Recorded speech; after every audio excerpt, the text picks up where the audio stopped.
Oh, hey! How you guys doing today? Are you guys ready to... Excuse me, Mr. Furlong, I have a question. What? How do I draw? How do you draw... what? No, just like, how do I draw? Well...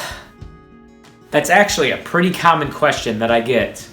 Or I can't draw, or I don't know how to draw. And really, if you think about it, that's pretty understandable. Especially if you've never had an art class before. Just imagine trying to read or write if you've never learned it in school. And sometimes when it comes to drawing, it's really just about learning how to see what you see. If that makes any sense. How to better interpret and understand what you are looking at, so that you can translate it to the paper with a pencil. You gotta learn how to break things down into basic shapes and forms. Let's go take a look at how to do some observational drawing. That's drawing something you're looking at, whether it's a person or a still life. First, let's practice citing and measuring with a pencil. This will help you to understand what you're looking at. Fully stretch your arm out with your elbow locked. I rest my chin against my shoulder to help stabilize my head. Using one eye, line the tip of your lead up on one edge. Slide your thumb along your pencil to line up with the other edge. Use this technique to help measure the length and width of objects. Compare their size and proportions, and measure the negative space or distance in between objects. It can also help you see the angles of lines. Next, let's look at my buddy Manny Kin, who's striking a pose.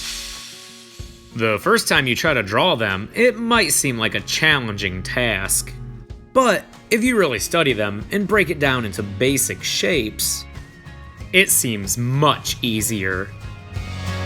Really, just some circles and ovals, and whatever shape you'd call the torso. Trapezoid? More of a freeform or organic shape. Next, let's see if we can find some shapes in a still life. Most of the objects in this still life can be made up from some basic cylinders and a sphere.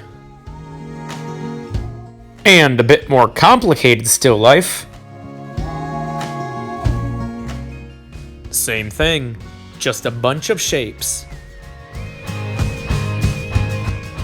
Alright! Now that you know how to look for these basic shapes and forms, try to draw them.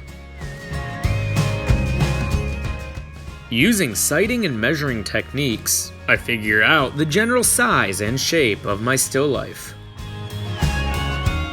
Then I sketch out those basic shapes and forms that we found earlier. And remember, draw very, very lightly. I'm using red, so it's easier for you to see.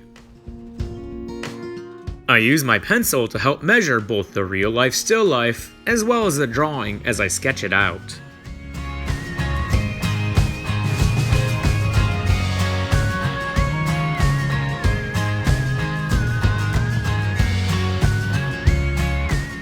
How wide is the hay compared to the saddle? The saddle is about 1.5 hay bales wide. I measure the overall height of the entire still life, which is about 4¼ times taller than the hay. I measure the negative space in between the hay and the hat, which is about equal to the width of the hay. And then I remeasure some of my angles to make sure I got those accurate. Overall, my sketch is looking pretty good. Oh, hey. Alright. Why don't you go and apply those basic observational drawing skills and see how much they improve your art?